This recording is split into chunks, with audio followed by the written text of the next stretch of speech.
Good evening, Danvers. I'm Jitoshin Joko, Chair of the Danvers Human Rights and Inclusion Committee. Welcome to our April 2022 meeting.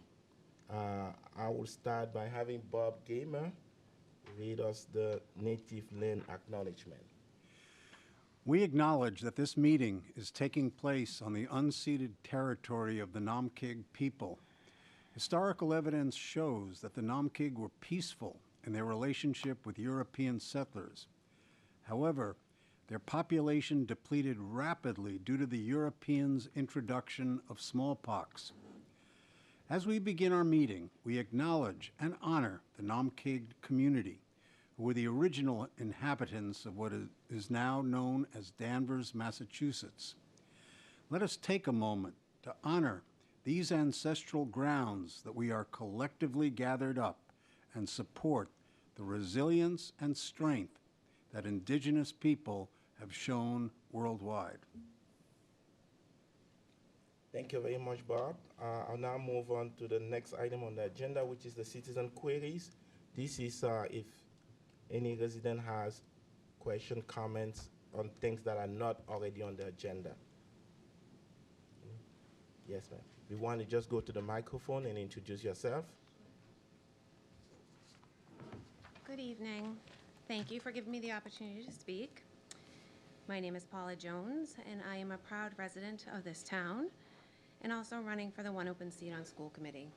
I am here tonight because in running on transparency, trust, parental involvement, and students first, I feel you have a member on your committee who went over the line and it must be addressed. An email was sent to the president of the teachers union in the city where I currently work from your committee member's union email address. That email was forwarded to two of my wonderful employees, a first and second grade teacher who are both union representatives in my building, who then came to me concerned that someone was discrediting me and acting unethically. I immediately reached out to your committee member and asked to meet as there seemed to be some misinformation on her part. That request was immediately declined. This does not help move our town forward. To me, this seems to go against everything this committee stands for.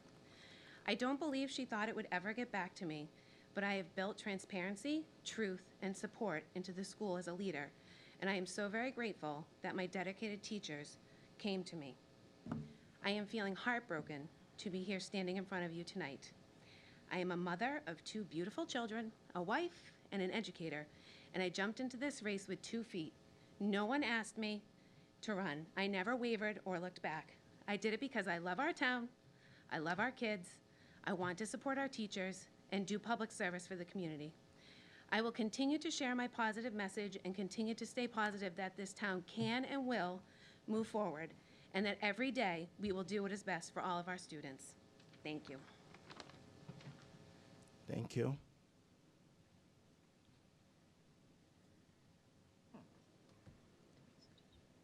Anybody else? Any other public business? Oh. Any other resident? Here now. Okay, I will take the chair prerogative and move things out of order here a little bit. So I'll move on from number 3 to number 10, which is the discussion that we started last month regarding the NAACP report and recommendations.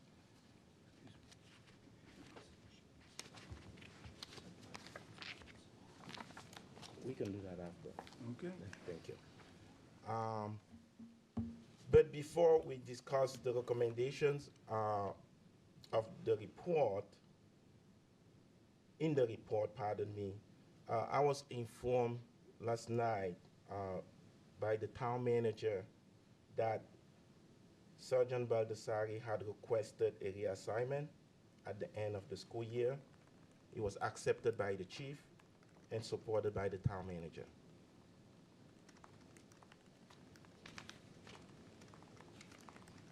I will now move on to the first recommendation, if I can get my paperwork here, which is the hiring process. So I don't know how we want to conduct this. I call this more like a working group thing, not necessarily a debate per se. So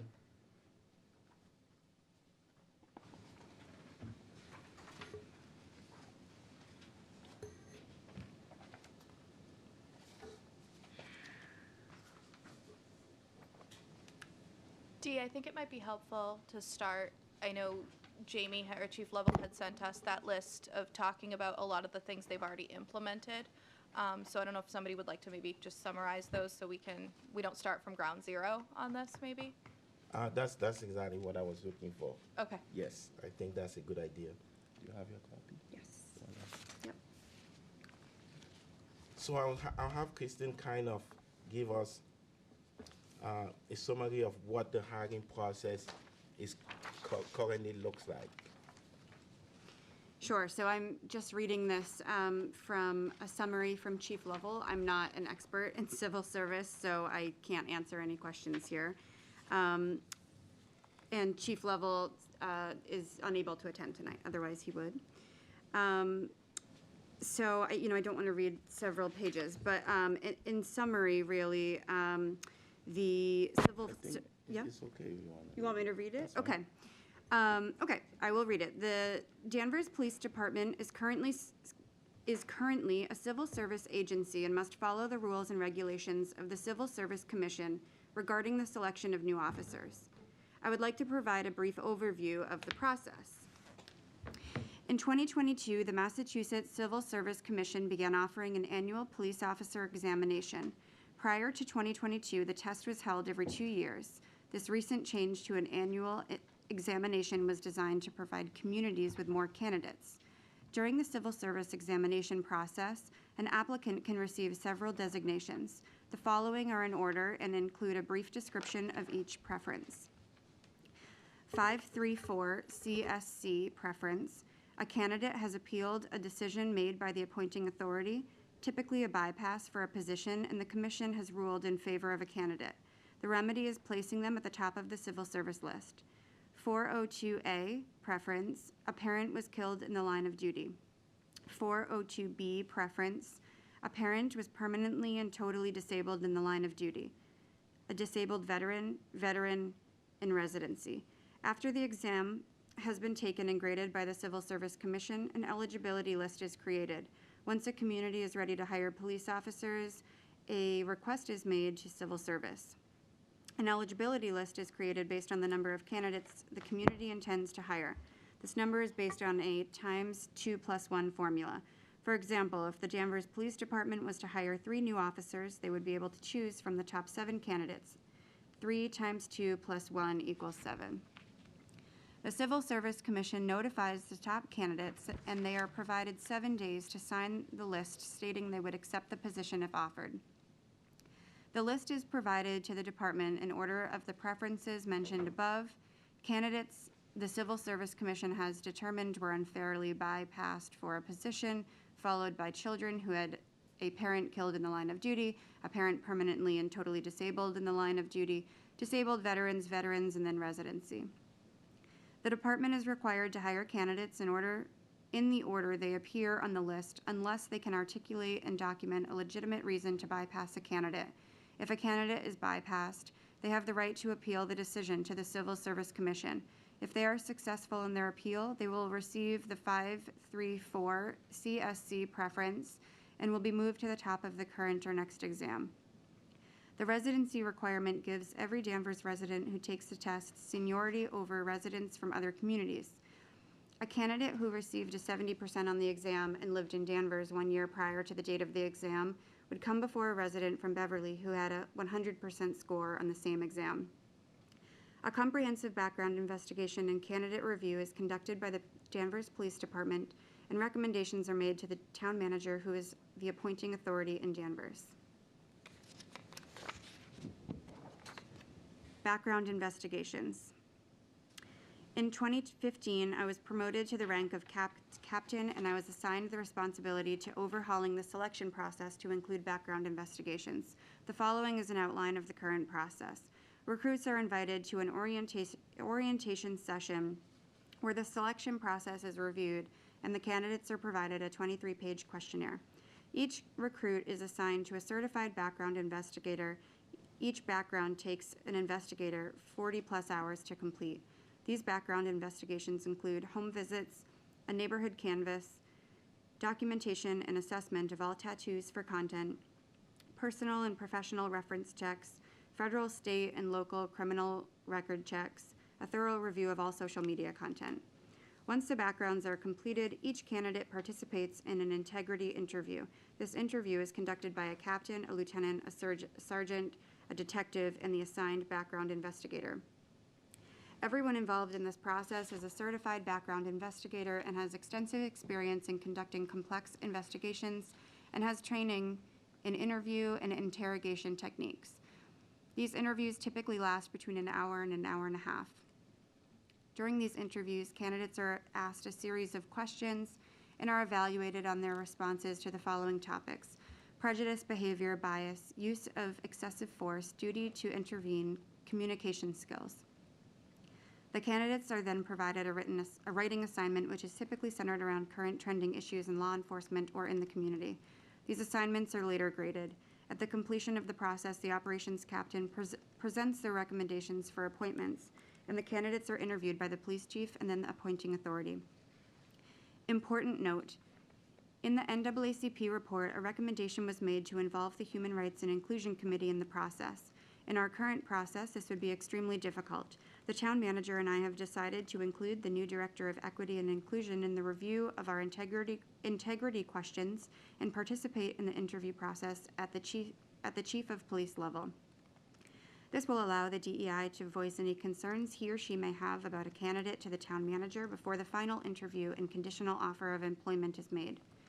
Once a conditional offer of employment is made by the town manager, the candidate must complete the following: successfully complete a civil service approved physical exam, successfully complete a psychological screening with a licensed and approved psychologist. Our current psychologist is Dr. Lawrence Kelly from Wakefield, Mass.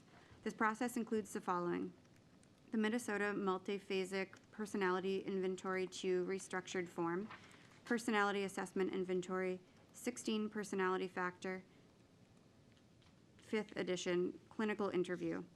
Submit an acceptable credit report, successfully complete a civil service physical aptitude test, successfully complete a police academy entry physical fitness test, submit a candidate certification form to the Massachusetts Peace Officer Standards Commission, post a 6-month MPTC training academy, complete a 2-month field training program. Thank you very much, Kristen. Thank you. And also, I forgot to mention that the town manager agreed to be here with us tonight in case any member of the committee had questions about these processes. Any questions or comments? Yes, Bob. Yes, the police are mandated to follow these civil service requirements. You know, it's in-house. But the purpose of this committee, I mean, our provenance is to prevent these racist attacks, this racial harassment that happened through the hiring of someone inappropriate. If we don't have a we are acting through the. But Bob, I'll just correct you. I won't put it in the terms that there's been racial attack by anybody on our force that we know of. So we No, want I'm not. we want to be clear that this is not an indictment of. No, I'm speaking like theoretically here. Okay. Our input, you know, through the Director of Equity and Inclusion, who I hope is the greatest in the world, and I'm sure you are. I so look forward to the work you're going to be doing. But she's speaking for us without any of our interplay with us. So I question whether whether we can, as an ancillary, add to the civil service, why it's not possible to have just as an ancillary requirement that we have this group under the DGI. Did I say that right? DEI. Yeah. Where we can voice our take on things, On the hiding. on who's being hired. I think maybe the town manager can help me here. I'll offer a short and a long response. The short response is no. The longer response is that this body exists as an advisory board of the select board, and the select board hires, evaluates, and can terminate the town manager. The way that hiring in the town of Danvers works is that I am the hiring authority, so I have to ensure that processes are in place that are fair to candidates, consistent with the law, etc. And so I do think that this group will have a voice in the process that we're talking about through our DEI. That's one of the recommendations we readily agreed with at the very beginning with the NAACP when they suggested that we look at modifying to the extent that we can. So as the chief said in the background, for many years we've done extensive background, trying to seek out, looking at everything from body art to social media presence to interviews with neighbors to the questions in the interviews themselves to try to ferret out the things you're describing. Moving forward, we'll have the DEI as part of that process, and certainly the input this group can provide is through the DEI into that process. Okay, that's what I was. Yep. That's what I was looking for. Thank you. Okay. Any other questions or comments? Mr. Chairman, one question if I could. Yes. Steve, through you, Mr. Chairman, Steve, several years ago, I know before you came on, I believe, there was a vote at town meeting which there was a motion made or a warrant article submitted to either take hiring of police or maybe it was just the chief out of the civil service program. Which was that? Was it just the chief? I'm glad you think it was several years ago. 7.5 years in, it does feel like, some days it feels like much longer than that. That was my first town meeting. Oh, was it? Okay. Yeah, Thought it was longer ago than that. Announced his retirement, and I had made a recommendation to the board that we look at removing the position from civil service, not because I didn't think Pat Ambrose was going to be our next police chief, but that on a moving forward basis, it made sense to me that we would be able to choose from as broad a field as possible.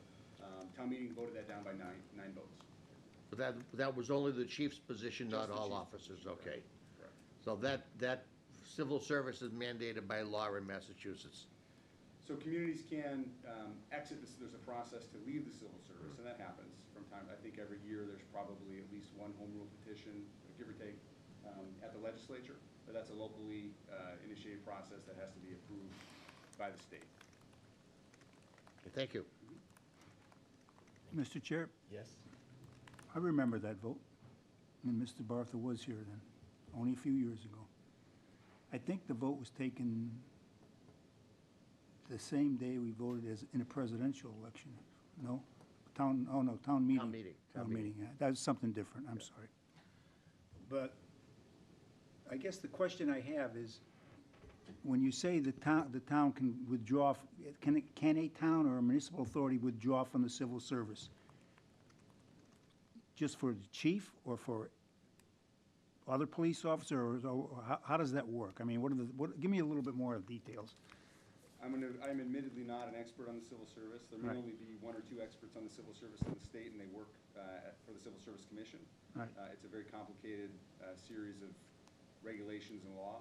But essentially, a community, typically what happens is it's negotiated, if a police department is in the civil service, there would be a negotiation at the bargaining table as part of the collective bargaining process.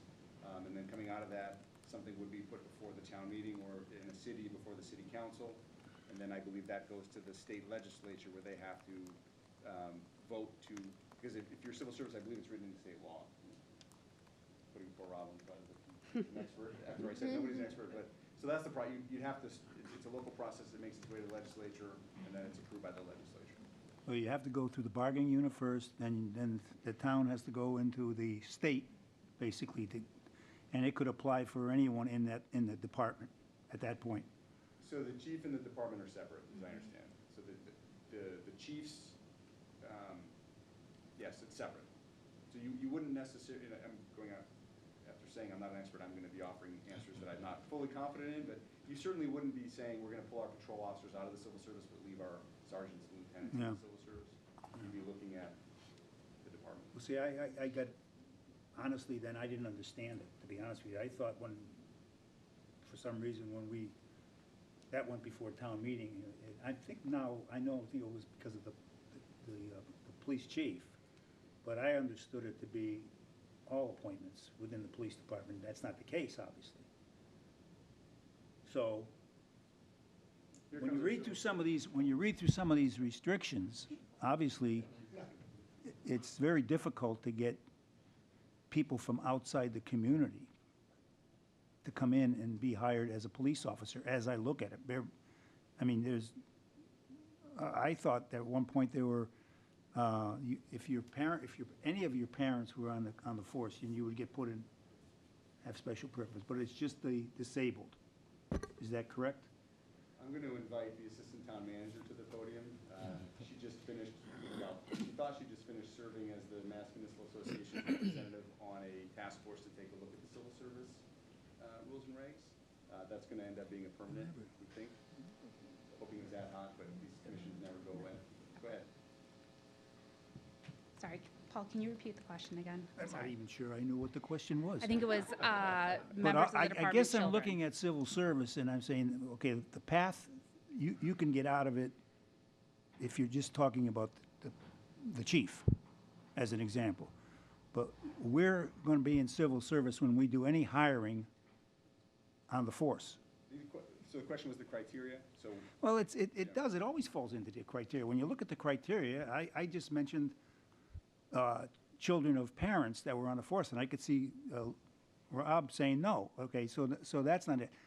Because, but it does affect if one of the parents was disabled, correct?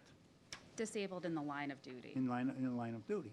Correct. But I guess the simple question is, and I'm going to end it here, is I see it being as very difficult to ever get people of color in this department, being what Danvers is. Look at the number of people, how many previous officers on the force have we ever had of people of color? I'm going to venture the number is 0. So there's no way. What I'm saying is the path forward is very, very difficult. How do you do it? And I think maybe you had said this to me before, past discussion somewhere, I heard it at a meeting, that there's a way to have applicants involved from outside the community, but then I'm not sure that that's even a possibility. Am I going in the wrong direction on that one?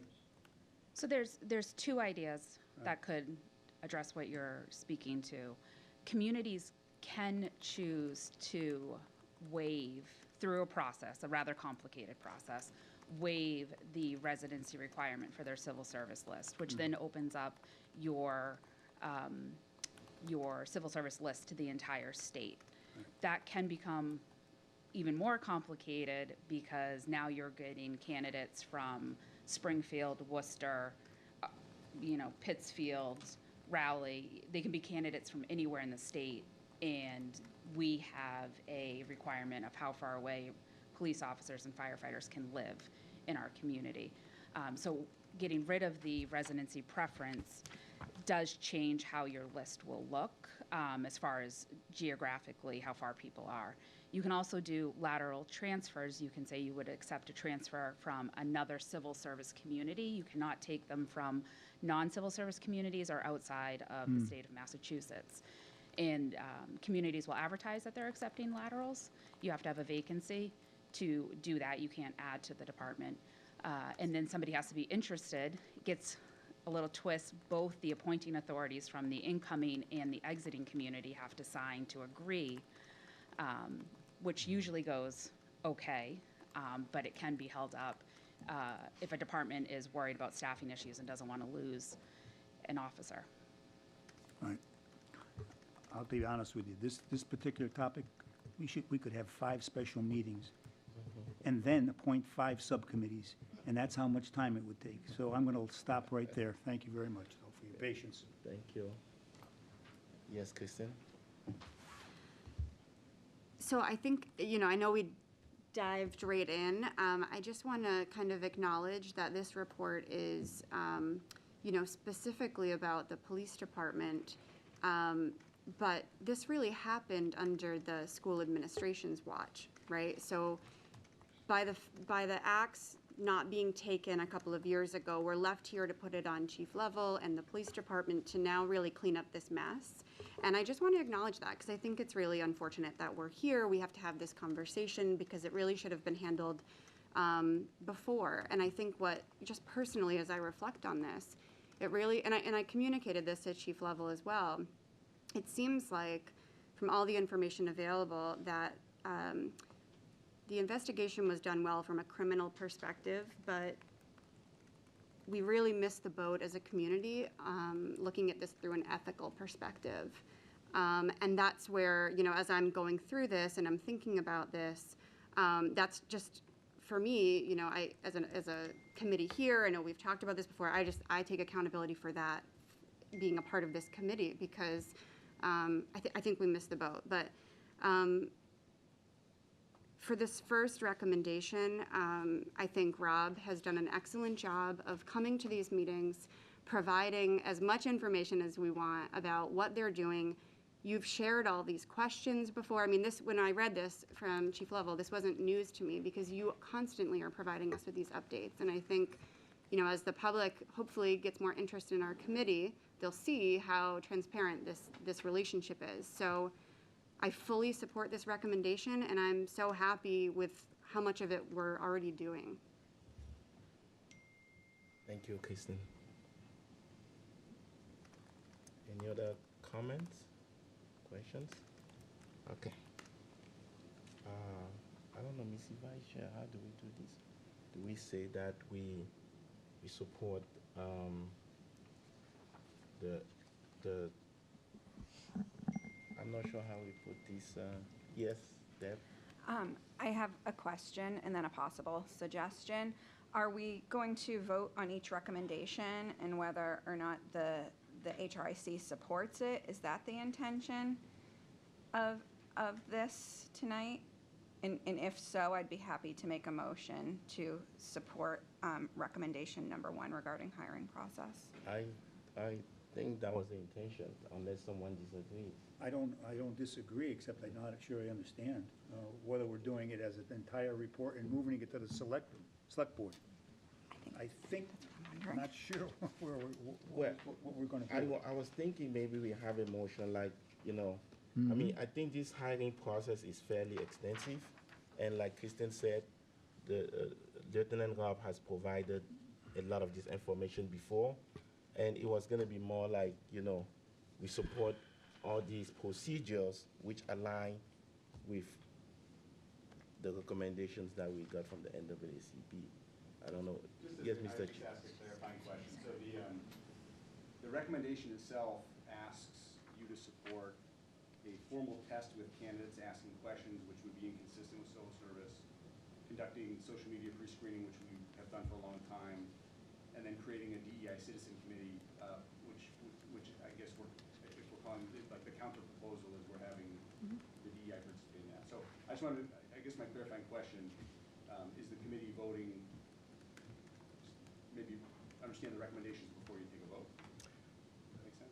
So that's why I was leaning toward saying that we support this hiring process as presented by the chief and the department, which aligns with what the recommendation was. Does that make sense? Yes, Deb. I'm sorry, I'm going to be that person.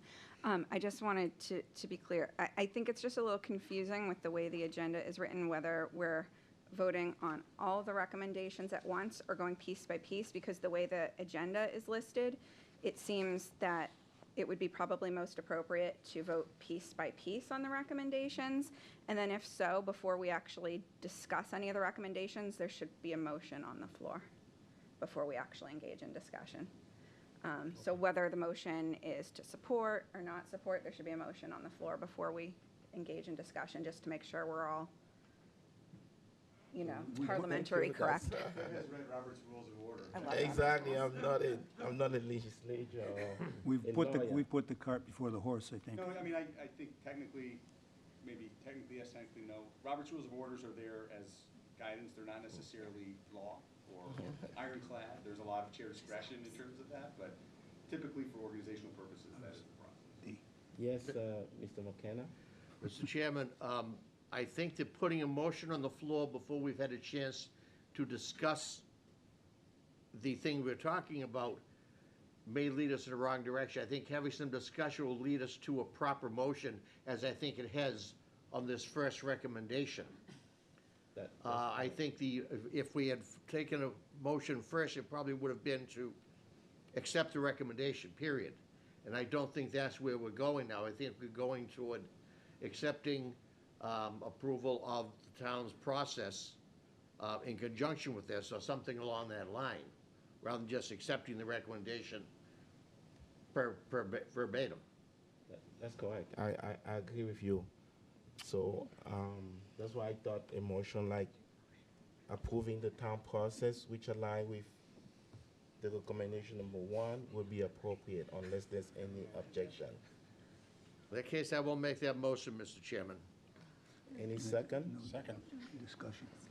Any further discussions? Yes, Paul. I'm going to vote for this with reserves up here, because I'm not a fan of the civil service the way it is right now. I just feel it's restrictive. And but I'll go along with it at this point. But again, I ask my question, have we ever seen any minority hires? Period. But I will go along with it right now as a separate motion. Thank you. Any other questions? Yeah, if I can comment? Yeah, on hiring minorities, I mean, I think we have to deal with the question of diversity, which leads us to trust in our police department. I mean, what measures are being taken to ensure diversity, that we do have a representative police force, or a police force that represents the population?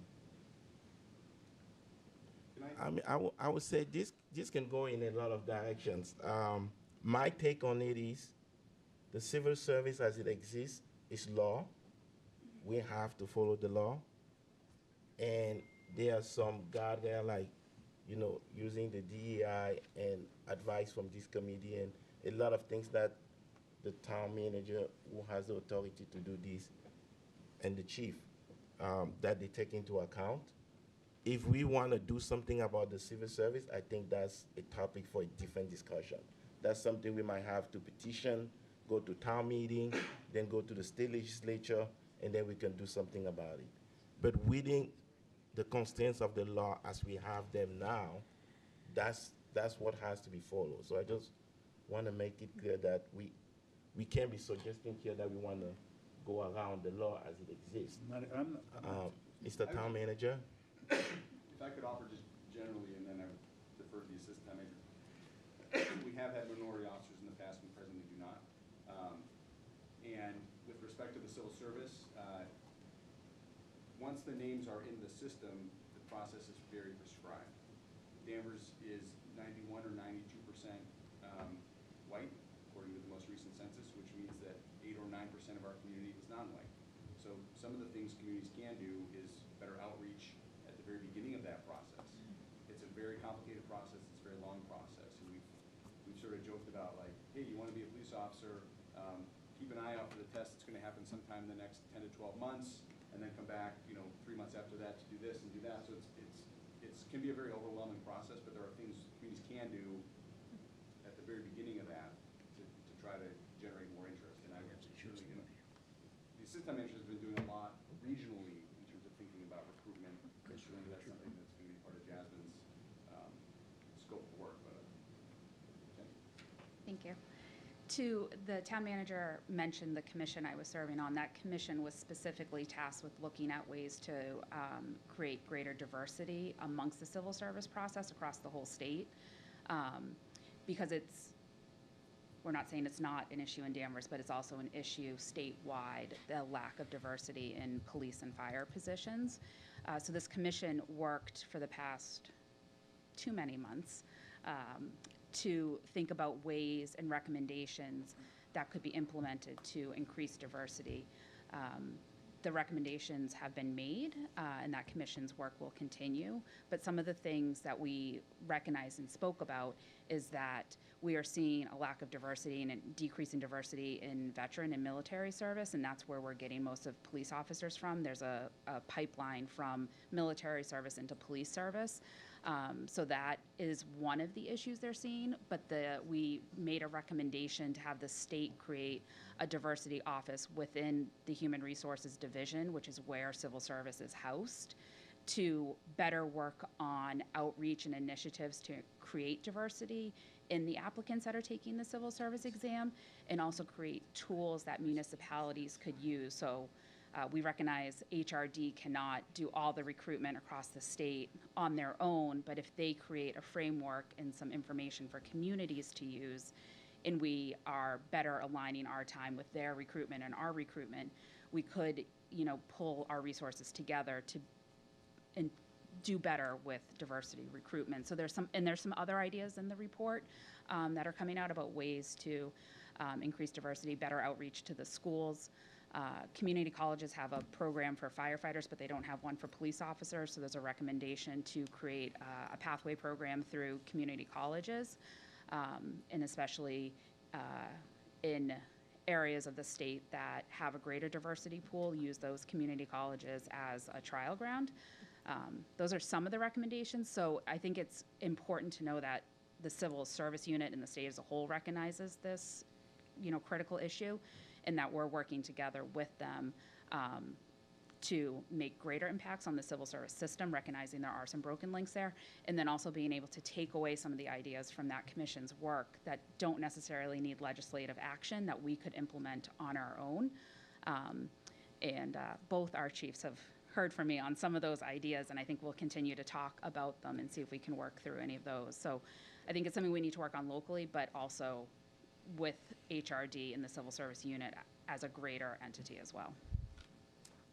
Thank you very much for the clarifications. Thank you. Jen.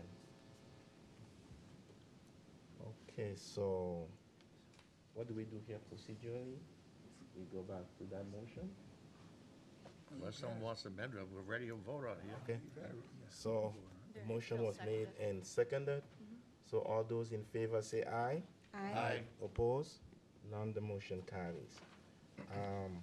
Kristen, you want to take the next one? Sure.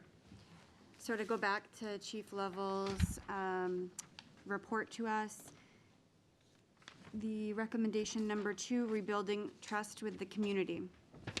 Since November of 2021, the town manager and I have had numerous conversations with members of the community, to include the Anti-Defamation League, the NAACP North Shore chapter, peer leaders at both the town managers and police chief level.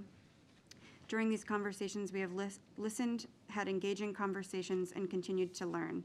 We look forward to working with Jasmine Ramon, the new Director of Equity and Inclusion, and apply the recommendation of the town's Welcoming Community Working Group.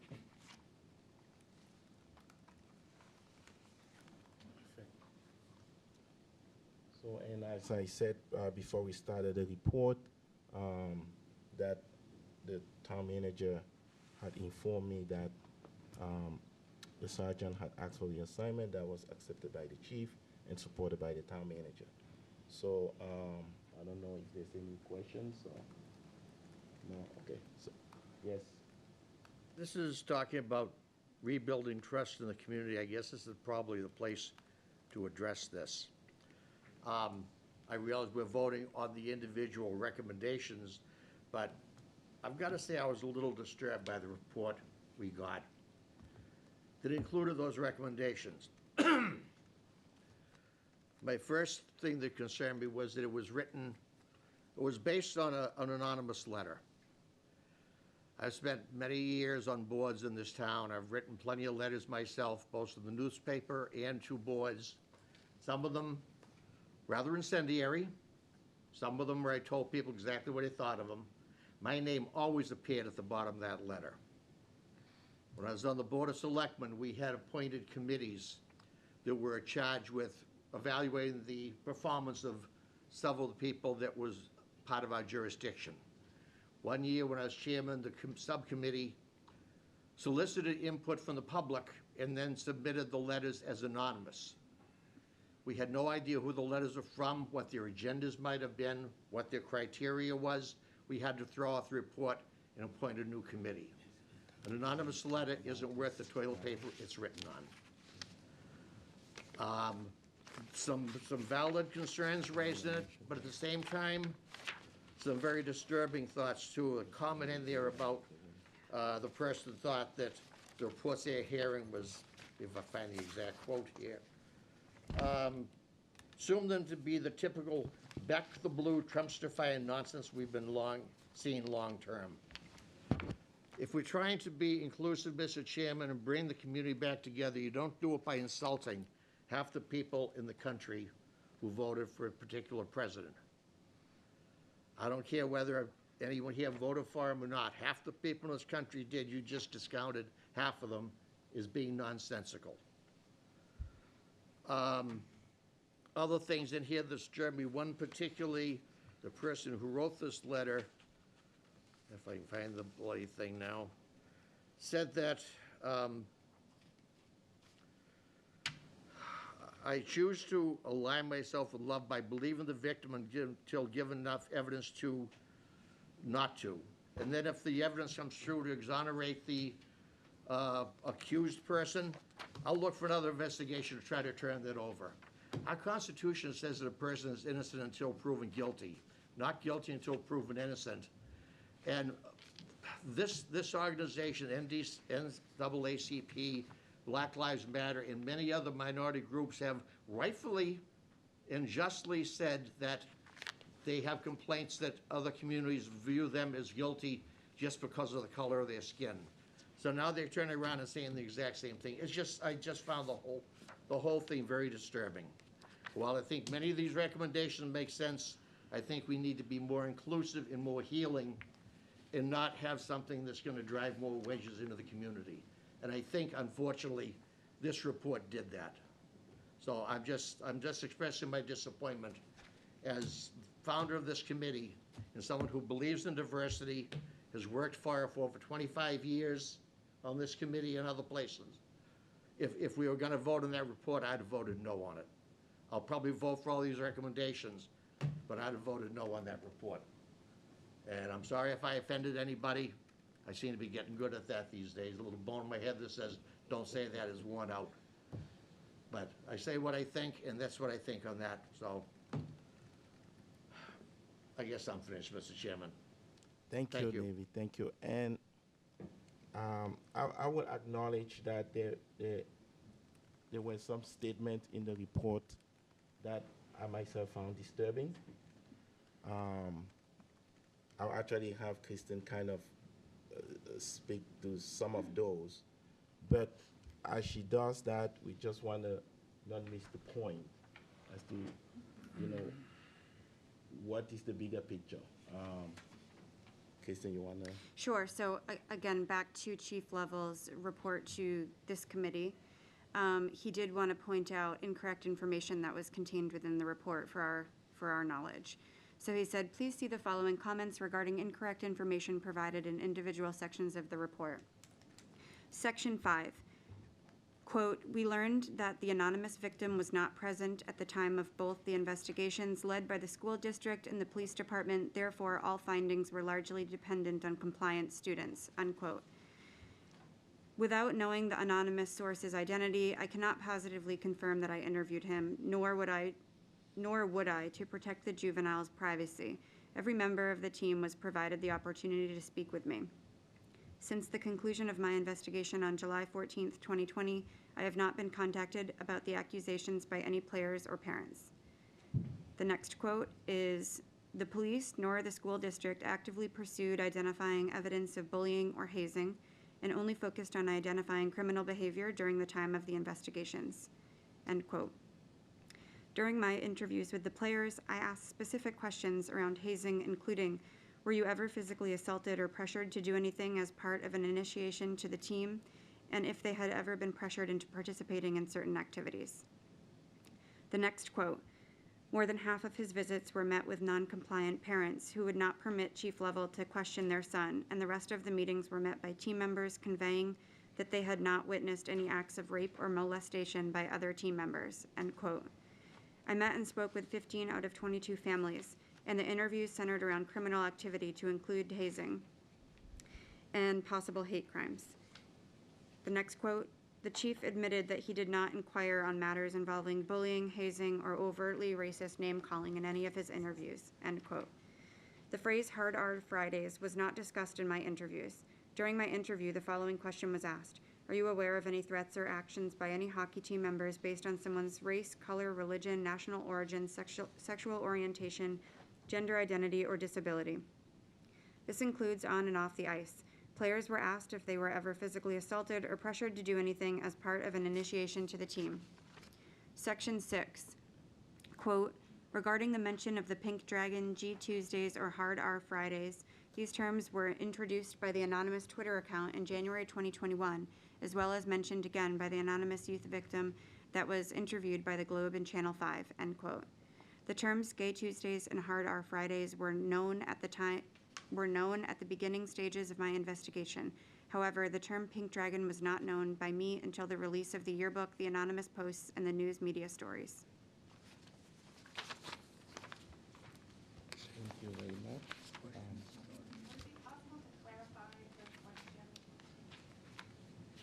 Unfortunately, because it's not really a public hearing, it's not. A- It was Yeah, presented yeah. to us as anonymous, though. I, It was a letter from a branch member. We didn't put that branch member's name in the report, but it's not anonymous, and that we knew who it was. But we yeah, didn't. because it's not a public hearing, so unfortunately, yes, thank you, sorry. So do we get a motion here? I would like to comment on the recommendation first, if that's okay. Yes. So regarding the second recommendation, again, as I stated, I think this really should have been managed in his role, that he was found to have not met expectations in, which was as a coach, not a police officer.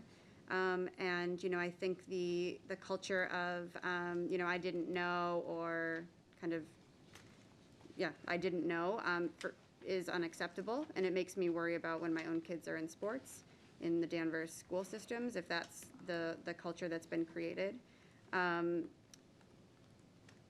So I personally, I recognize, we've talked as, in different conversations as a committee, we cannot influence hiring in the town. That's not our role, and I don't think any of us want that role here. So just personally, I support this recommendation, and I think it's important in order to move on from this situation. So I'm, yeah. Thank you. Any other comments, questions? As she just said, we don't have the authority to order them to remove anybody, so I don't think we can, as such, endorse this recommendation, because we don't have the authority to do so. The situation has been resolved. Officer Baldessari is no longer the coach or the resource officer. So I think the issue, the town has resolved the issue one way or another. So, We have to be proactive to make sure that this doesn't happen again. Yeah, we don't have the authority to remove him or anyone, but there is culpability. And, you know, we have to be able to deal with that. And that's why I support this recommendation. Any other questions, comments? I think that it's important that we support it with the understanding that we have to be open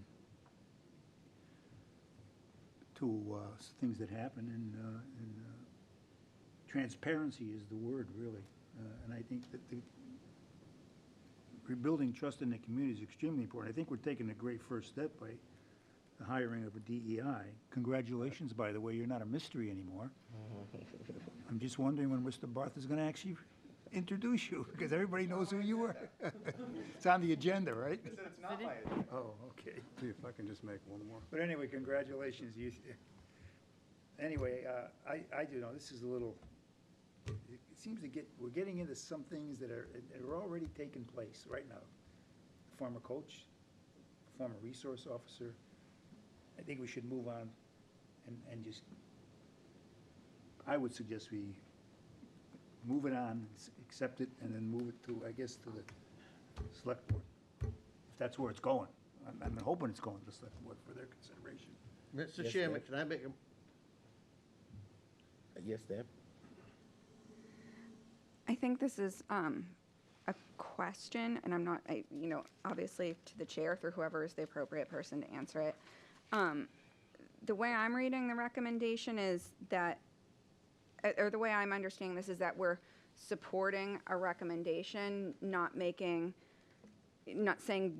this is what you must do going forward, but we strongly recommend that you follow what's written here. So, I mean, I guess my question is to you, Dee, the chair. Is there anything out of bounds with this recommendation? Because my understanding is that there isn't, because it's a recommendation, correct? We don't make policy. I'm not sure. I'm not a lawyer. But I've expressed privately and publicly my concerns on getting involved in personnel matter. That is really out of the authority of this committee. We are an advisory board to the select board. What I probably would suggest is that maybe we have a motion that supports the, I don't know, because we know what the outcome is here based on this on this recommendation. We make a motion that supports the chief acceptance of the chief decision in this matter. I don't know how we put it, but we cannot. I'm very reluctant to. And this might displease some people, but I'm very reluctant to get involved in personal matter. Yes. Mr. Chairman, I'd like to suggest a motion that says, now that Sergeant Baldessari is no longer in the position, that, taking item 2, the town replace him with someone from the ranks that has a clean slate and participated in the trainings recommended by the NAACP. In other words, we accept the second provision since we have no authority in the first position, first recommendation.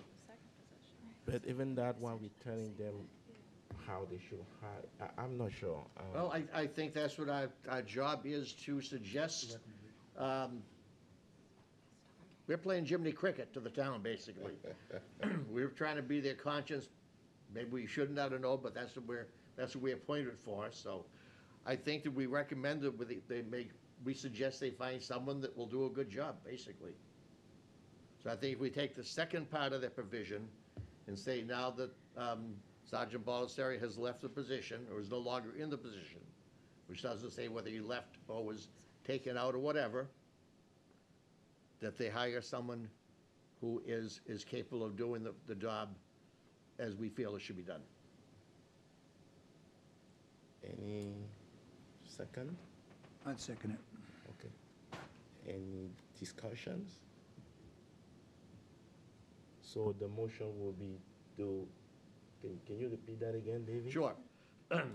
Now that Sergeant Baldessari is no longer in the position, that the town replace him with someone from the ranks that has a clean slate and has participated in the trainings recommended by the NAACP. Can I make a clarification? I would, yes. The request for reassignment that the chief accepted for the purposes of continuity, because we're about a month and a half away from the school year, is that at the end of the school year, a transition will occur where the chief will make some personnel decisions, certainly work through those with me, with the purpose of having positions in place by the end of the summer going into the next school year. So we're using the summer break as a perfect opportunity. That was the chief's suggestion, and I fully support that. Let me change the tense on that then. once Sergeant Baldessari is no longer in the position, that the town replace him, blah, blah, with the rest of the provision. Rather than reading it again. Clear enough? Or how about when the position is replaced? When his position is replaced. Yeah. Well, they're saying that he's gonna be out at the end of the school year. So when he's replaced, that they replace him with someone from the ranks, as it states here. That a motion? That's a motion. I'll second that. Okay. Any further discussions? Hearing none? Okay. All those in favor say aye. Aye. Opposed? None? Okay, the motion carries. We now move on to the next one, which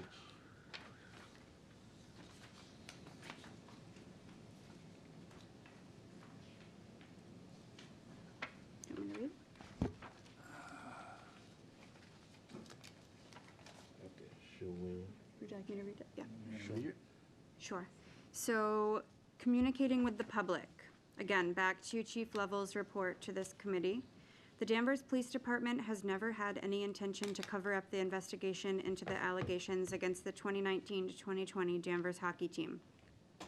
We coordinated our investigation with the Danvers Public School System and the Essex County District Attorney's Office. As a standard practice, we do not publicize the findings of our investigations, especially when they involve juveniles and when they deal with sensitive subjects. The Danvers Police Department has worked extensively with Attorney Barbara Durgan from the Secretary of State Public Records Division to ensure information obtained during the investigation involving members of the Danvers hockey team was properly and legally released while still protecting sensitive and identifiable information. This was in compliance with the state's public records exemptions. Once again, our priority has been to protect privacy of the juveniles who are interviewed as potential victims. The town manager and I have engaged in conversations with the following leaders: Natalie Bowers, the president of the NAACP North Shore Branch; Dee Dee Sciano, Criminal Justice Committee Chair, NAACP North Shore Branch; local and regional members of the Anti-Defamation League, the Danvers Human Rights and Inclusion Committee. On November 18th, 2021, I spoke at the Human Rights and Inclusion Committee meeting. I discussed the direction of the Danvers Police Department to include training opportunities. Since attending my first HRIC meeting as the Chief of Police 3 days after my appointment on June 17th, 2021, I have committed myself to be available to the committee to discuss any topic, anytime, and attend any meeting. I'm very proud of the relationship between the Danvers Police Department and the Human Rights and Inclusion Committee. This relationship was highlighted in our 2021 CALA assessment. One of our assessors, Chief Carl Schinner of the La Plata, Maryland Police Department, wanted to replicate the Human Rights and Inclusion Committee and the relationship with the police department in his community. In September of 2021, Chairman DeGioco and Lieutenant Sullivan attended a city council meeting remotely to discuss the program and the relationships it had formed. After the meeting, I received an email from Chief Schinner, and he wrote, "I can't tell you how much I appreciate Lieutenant Sullivan and Dr. DeGioco's time. They represented Danvers extremely well. Your agency is doing great things for its community." During one of my conversations with the president of the NAACP North Shore Branch, I offered to attend a meeting and speak with members of the Danvers Ad Hoc Group. Since I was appointed by the Chief of Police in June of 2021, I have made a sincere effort to become more involved in the community. I will continue this goal moving forward and will seek new ways to engage the community. Thank you. Any questions, comments? Hearing none? I'm going to say something that we are recommending the NAAC's report to the school, or to the select board, which is their recommendations, which is number 3, which what Kristen just read was the chief's response. Okay, so we're not recommending to the select board the chief's response. Correct. We are recommending communicating with the public. And why we get to the first sentence of communicating with the public, up to this point, the public has not heard directly from the police department or Baldessari to this incident that caused much trauma. How much more information do we need? Everybody's been talking to everybody for months. We've had the chief here, we've had everybody here. So Sergeant Baldessari's decided not to be involved anymore, so we've taken care of that issue too. So I guess, why are we even passing this on to the select board, other than, are we trying to make sure it never happens again? I'm getting a little confused, because we may be voting on something that we don't even, number one, we don't have any power to vote it, Eddie. We're just recommending, but is this in effect necessary? I'll support it if someone can convince me that we're not just running around and sort of chasing our tail a little bit. Yes, I Mr. could offer Kennedy. just a thought here. Part of the reason that, in conversation, part of the reasons the chief wrote this letter is because after spending 6 to 8 hours in dialogue with the president of the North Shore chapter, the statements publicly were that the town had rejected all of the recommendations. And I think the chief was very frustrated because his department's done a lot of work, both recently and for many years, in terms of engaging the community, making sure that officers are trained. And I shared these concerns privately with the president, did not get a response. But I know some of the response that you're reading out loud tonight came from the chief out of a sense of frustration. Because, as we made very clear in our hours of dialogue with the president, it appeared to us there was only one point where there was disagreement between the town and the chapter, and that was the role of the sergeant. And the chief wanted to make sure this committee had his thoughts in terms of what's being done currently and has been done for a long time. And just as a point, these recommendations are all non-binding. The NAACP has given this committee a report and asked this committee to consider voting on it. This committee certainly has the prerogative and the authority to do that. It doesn't have to do that. One of the points I would make, by law, we are required to vote on a budget each year. That is state law. This is purely the board's discretion to discuss it, to do whatever it sees fit with it. And I didn't intend to say this, but I just want to share that because in response to what Mr. Pollack said, recommendations were made which give the suggestion that that there was no communication with the public, that there was no training occurring within the department. And I know the chief takes a lot of pride in the work they are doing. And he would be the first to admit that they have work to do. But he wanted to offer that perspective alongside the report. Thank you. I totally agree with what Mr. Bartha just said. I'm certainly not trying to state the fact that no one's been working on it. I know everybody. I'm just confused. I'm wondering whether we have to vote on this at all. If we want to vote this recommendation, we're voting on a recommendation that in and itself doesn't appear to exist to be a problem. When we first got the report, I read through it, and we were nowhere near where we are now. And I think, in my mind, regarding this particular recommendation, because this is one of the sticking points with me all along that hadn't seemed to be resolved, but now it has been resolved. And I'm of the mind that we don't have to vote on it, but I'll defer to the committee. That's my own personal opinion. Yes, Mr. Thank you, Mr. Chairman. I tend to agree with Paul, although I think he said this had not been resolved. We just weren't made aware it had been resolved. Right. I think a lot of these programs have been in place for months, some for years. I know some of them have been in place for over 20 years because they were put in place with our recommendation back when we had an incident, had to be at least 20 years ago. So, the town has been working on this, the police department has been working on it. And I'm just a little concerned that most of what I'm seeing here is basically them asking the police chief and Sergeant Baldessari to sit down on their knees and beat their chest and beg forgiveness. And, I don't think that's necessary. I think if we move on and get these programs in place and have assurances that the training is going on, I don't think these recommendations here are necessarily necessary. So I have an idea. What about if we have a motion that's like supporting the chief and the department into their multiple community building initiatives that aligns with those recommendations. What do you guys think? I want to say one thing. I don't want to So minimize it's not, it. Good. it's not that, I mean, we can say we support the chief and the department into their multiple initiatives into community buildings that align with those things is already being done. So submitting it to us is just pro forma, really. I mean, it's, Well, it just means that Here we it is. support, we're supporting Yeah. those initiatives as a committee. What do you guys think? Well, Deb's got her hand up. Yes, over there. Deb?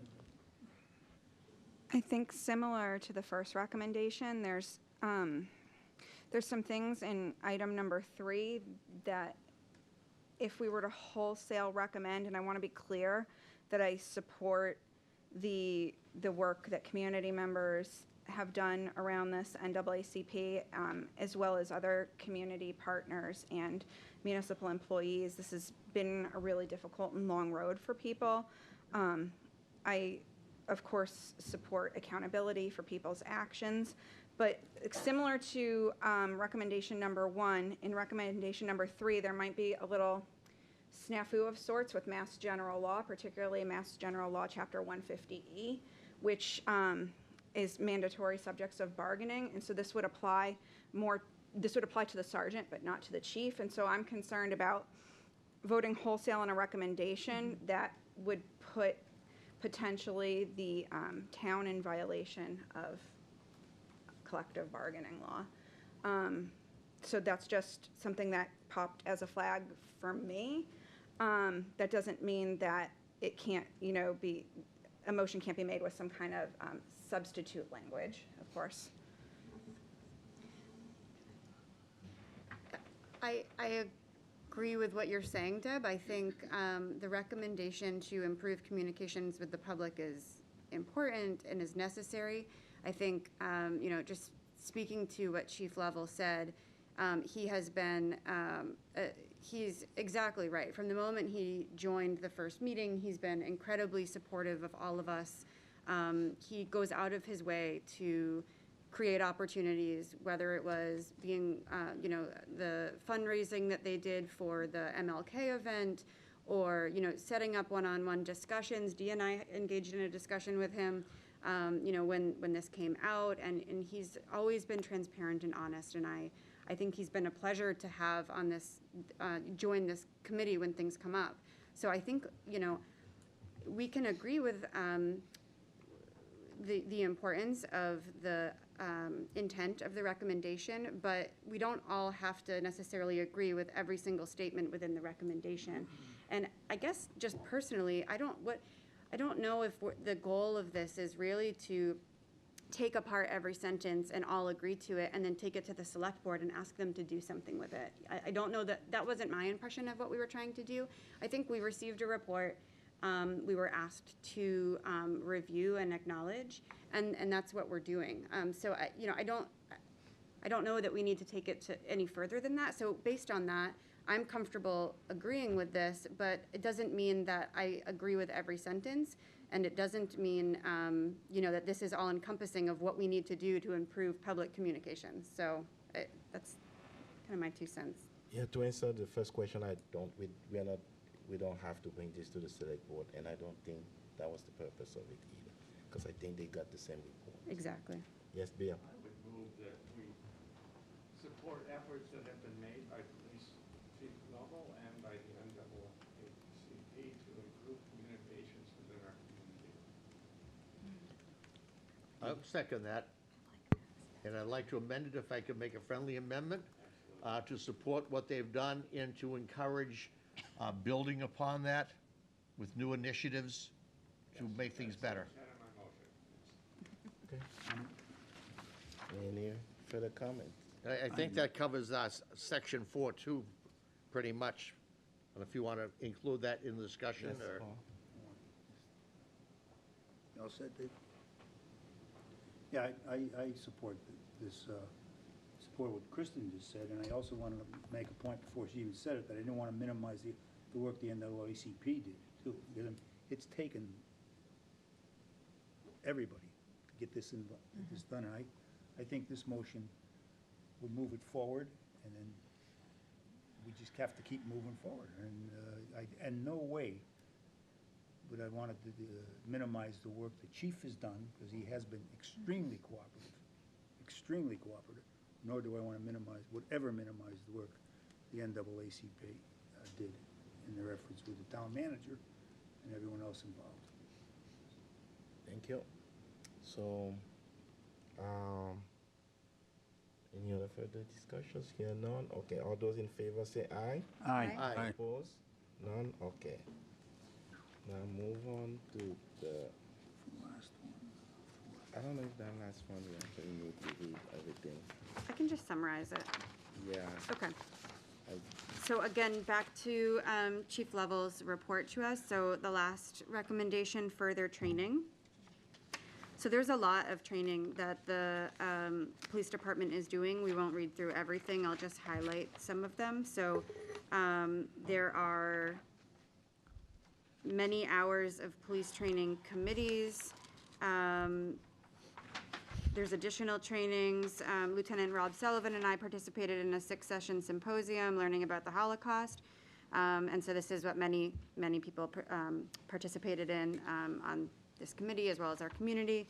On January 18th, 2022, the Danvers Police Department hosted an 8-hour training titled Unpacking Our Implicit Bias for 911 Call Takers and First Responders. The class was created and presented by Dr. Demetris Phillips, DBA. I attended this class along with Captain Sanborn, the Criminal Investigation Division, the Community Services Division, and our dispatch supervisor. Lieutenant Rob Sullivan attended a training titled Brown and Blue, Understanding Latino Police Officers. This class was taught by newly appointed Swampscott Police Chief Ruben Quesada. I have committed the Danvers Police Department to participating in the Fair and Equitable Policing Initiative sponsored by the Anti-Defamation League of New England. This is a 4-part webinar that includes the following topics: history of racial profiling, the current threat environment, left, right, and center, conducting a threat assessment for houses of worship, building community trust through engagement. There's mental health trainings that are ongoing, which is a 40-hour training. The school resource officers, specialized training. All of the school resource officers have attended and are certified in crisis intervention, team training, National Association of Resource Officers, and basic and advanced training. And then pertaining to the book club recommendation, currently the Danvers Police Department is facing a staffing crisis, and creating a mandatory book club is unreasonable. The report recommends the following books, and it lists out the books recommended. I have purchased a copy of each book, and they will be made available to members of the department. If interested, an employee can sign out a copy of the book. Thank you very much. So, do we move to support these actions? I need another motion from someone there. Is that technically covered under the last motion, Mr. Chairman? I think so. What, number 3? Yeah? It sounds like I think the way we worded, I think it covered both section 3 and 4, unless anybody feels differently. And I thought it did. If I could speak for the chief who can't be here, I know since he's become chief, he's brought a lot of ideas. He's been looking at a program out of Georgetown University that he would like to eventually be able to bring. It's a program that you have to apply to participate in.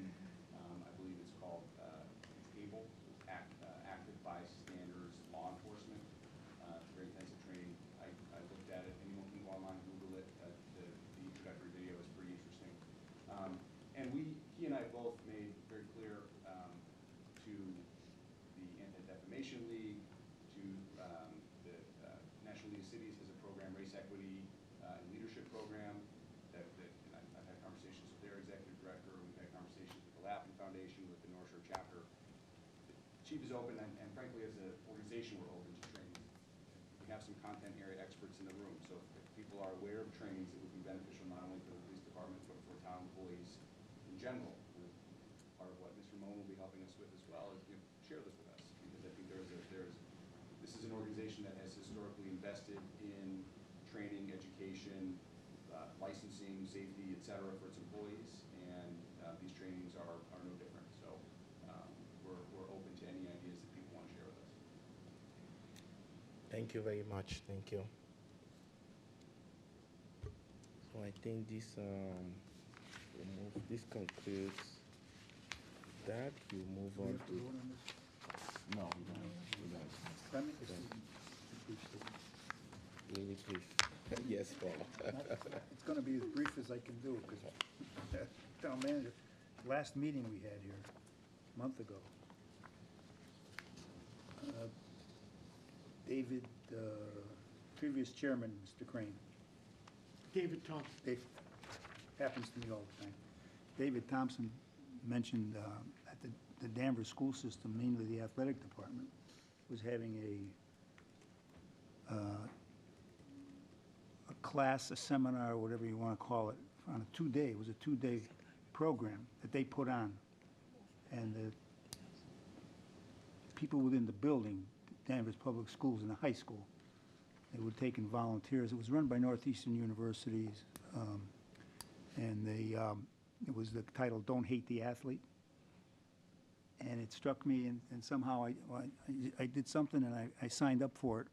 It was free, and I called the athletic director up. I thought I could go in and maybe just sort of sit in the back of the room. And I want to tell you something, it went from 9:30 to 2:30 on a Friday, and 9:30 to 2:30 on a Saturday, and it involved race. In-your-face discussions about how you feel, and they were very, very good at bringing out, and we were all volunteers, everybody wanted to be there. And I would recommend you look into it at some point. I can't remember all the title of it and everything, but I want to tell you something. I just have all the answers, and I would never do that, or I wouldn't say this, or how do you respond to this question? And now I want to tell you something. It was eye-opening. It was well worth it. It was free, and I commend the administration, and I commend the athletic director on setting it up, because I think he took the lead on it. But I thought I was going to go in there and just sit around, have coffee, and listen to didn't happen. You had to get up and had to take part. And I came back, I think, at one of our meetings. I'm not sure which meeting it was, I think. And I recommended that basically anybody, and especially on a smaller scale in the town, 12, 16, 18 people. And so when you're looking at whatever departments you're dealing with, I think it's just fabulous, because it really opens your eyes up. But the key is, it just doesn't work with only volunteers, because those people want to be there. You're preaching to the choir. You have to get those that have a different view and don't want to speak up, or don't want to be challenged. Brief enough. That's the rub. Thank you. Yeah. Thank you, Paul. Well, I want to thank you, all of you, for these comments. And one last thing about it, I want to thank the chief, who is not here, and the department for providing the level of details that are provided here speaks to how much he values these issues that we all care about. And I think I was really impressed by that, and I hope that this relationship continues. We were created in 1994, and from the beginning of this committee, we had a police liaison on the committee. I always, to quote my mentor here, Dr. Charlie, America's exceptionalism is not because we are perfect. It's because we always strive to be a more perfect union. And I think that we are moving forward, we are making progress, and I'll just urge all of us to continue in this direction. Are we gonna have more mistakes along the way? Absolutely. But as long as we continue to move forward, I think that it will be great for us, it will be great for everyone in this town, and we will have a better Danvers. So I want to thank the town manager for being here to kind of give us all these clarifications as well. And Lieutenant Rob Sullivan, some of this was not new to us. You've given us a lot of this in the past, so thank you very much. And to the NAACP members who are here, I also want to thank you for paying attention to these issues. We are looking forward to continue to collaborate and use your expertise to really better ourselves. So please, thank you. Mr. Chairman, Yes. if I could, I came down on you folks so hard a little bit earlier about the way the report was written, but we do appreciate your involvement and opening our eyes to some things that we're all bigots. I hate to admit it, but everybody sitting in this room to a certain extent is biased and a bigot. To a certain extent, we try to hide it, we try to work with it and get over it, but we all have our biases, and we need to have our eyes open sometimes. I hope you'll take my comments earlier as constructive criticism about how to write a report, but we do appreciate your involvement, and we hope you'll stay involved and help us through some of these difficult times. Thank you. Thank you. Thank you. I'll now move back. Actually, I'll move on to number 9, which is on the agenda, the hate crime report, the hate crime database update. I know we had discussed about having the incidents that were occurring on the website, and if you recall during last meeting, Paul, I think, was the one who had concerns into just having the report on some website somewhere.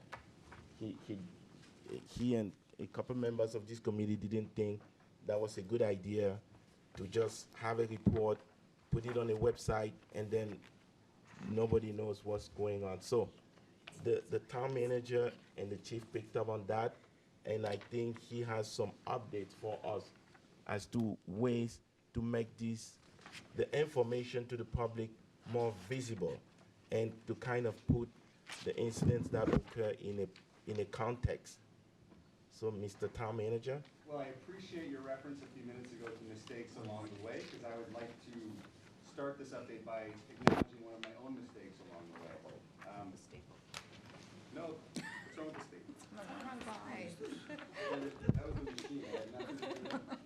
So I just passed around a few extra copies here, a packet of information, and I'm going to describe what that is for those who don't have it, and then I'll speak to it. So the first page is a listing of the 8 distinct incidents that have occurred in our town over the past year. Nobody in this room needs to be reminded that it's been a tough year. We've been dealing with a lot of issues that have been difficult and challenging, and you can see from April of 2021 until February of this year, we've had 8 incidents that have occurred, and I want to start by saying, report it out. The mistake I'd like to acknowledge is that as you look at this table, between November 10th and the week before Christmas, December 20th, we had 4 incidents in our schools and at a town park. So we were having an incident, and by incident, these were all incidents of graffiti, homophobic or racist or anti-Semitic graffiti that was appearing in bathroom stalls in the middle school, or in one case on a metal bench next to the softball field. And we're having about 1 a week. So once a week, we would fire up the collective leadership engine and start issuing another breathless statement that something had happened. And between the 3rd and 4th incident, actually it was after the 4th incident, I had the brilliant idea that we would put out a statement saying, we're going to try to differentiate between things like a small swastika discovered on top of a metal bleacher that may have been there 2 days or 2 years at one end of the spectrum, and accusations of racial profiling at a Danvers business at the other end of the spectrum. That was a spectacular disaster, and 3 days later, a clarifying statement was issued saying, just kidding, we're going to continue to report these things out, and we have. And so what I wanted to talk about tonight is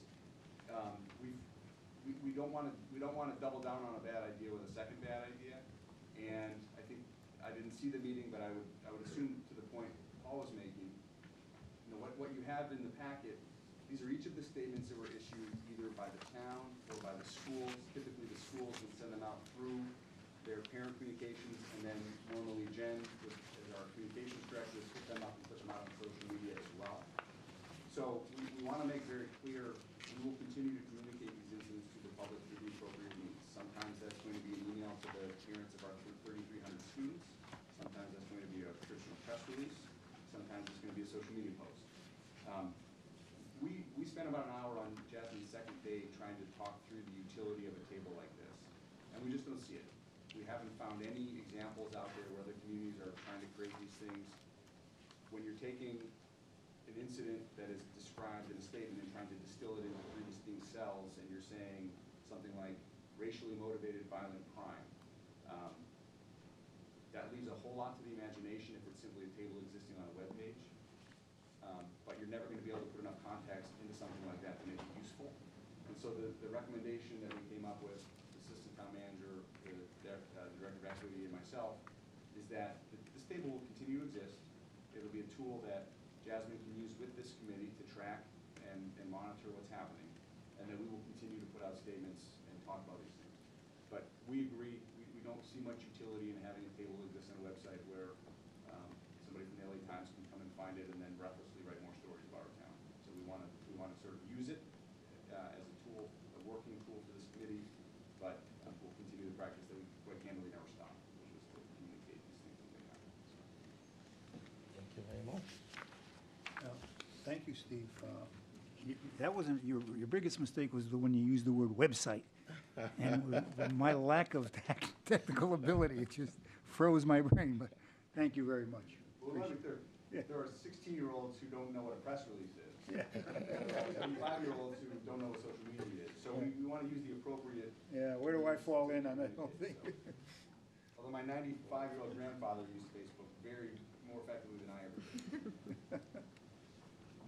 Thank you very much for the clarification. Can I just say on behalf of the committee that we support that idea? Am I saying that? Yes. Yes. Thank you. Thank you for the clarification.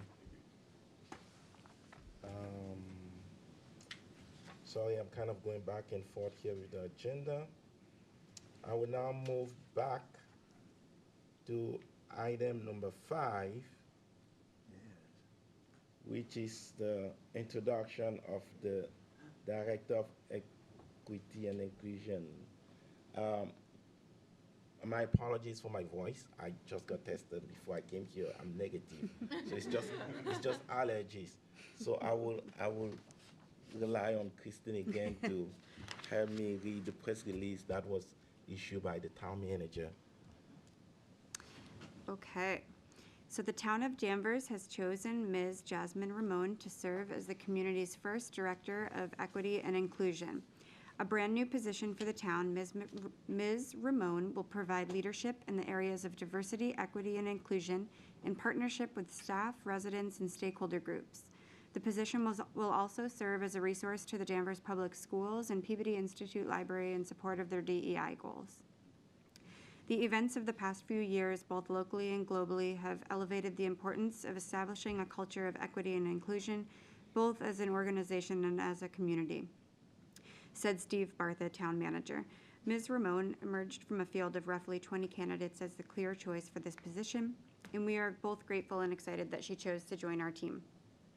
Prior to accepting this role, Ms. Ramon served as the Assistant Director of the Latinx Center at Tufts University, and she also works as an independent DEI consultant. Ms. Ramon holds an MA from Northeastern in Sociology and a BA from Alfred University in Communication Studies. Originally from Newburgh, New York, Ms. Ramon relocated to the Boston region for graduate school. In her free time, she enjoys coaching youth soccer. Ms. Ramon is thrilled to learn more about and celebrate the Danvers community members and work with a dynamic team in support of positive social change. She will begin her full-time role in late April.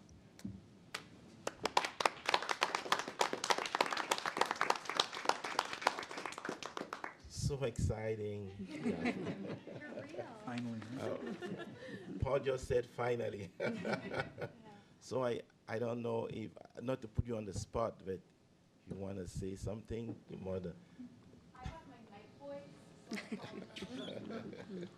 Hello, everyone. Thank you so much for the warm welcome. Again, I'm Jasmine Ramon. My pronouns are she, her, hers. Obviously, I'm excited to be here. It's been a very welcoming first week. I am most excited about establishing what my role is in community. So yes, we have the cookie cutter job description that got me in the door, but really I want to make sure that that role is tailored to Danvers, because obviously it's a magical place and that was the pull for me. So I'm trying to make myself as accessible as possible. Catch me now while my calendar is relatively open. But yes, absolutely. Please feel free to reach out to me with any questions or even just to say hello and get some FaceTime in. Again, I am super excited to be joining you in this work. While it's hot, I think once we, as we are transitioning, from what happened with the hockey team and so on, we really are setting ourselves up to be proactive rather than reactive, and that's a very wonderful space to be in. And so I very much look forward to connecting with you all individually. And again, thank you for choosing me. Thank you very much. Thank you. I don't know.